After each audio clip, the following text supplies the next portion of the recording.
একটি সেলফি তোলার মুহূর্তই পরিণত হলো বিভীষিকাময়। পাকিস্তানের নয়নাভিরাম সোয়াত উপত্যকায় আনন্দ ঘন পিকনিক মুহূর্তেই রূপ নিল স্বজন হারানো কান্নায়।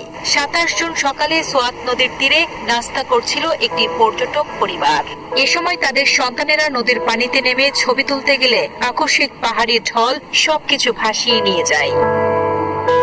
পানির ভয়ঙ্কর স্রোতে ভেসে যেতে থাকা সন্তানদের বাঁচাতে ঝাঁপিয়ে পড়েন পরিবারের অন্য সদস্যরাও, কিন্তু তীব্র স্রোতের মুখে অসহায় হয়ে পড়েন তারাও।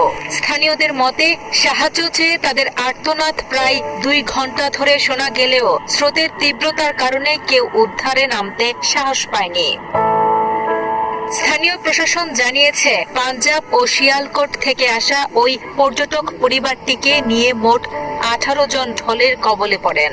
সকাল 9:30টায় বন্যার সতর্কতা জারি করা হলেও তার আগেই পরিবার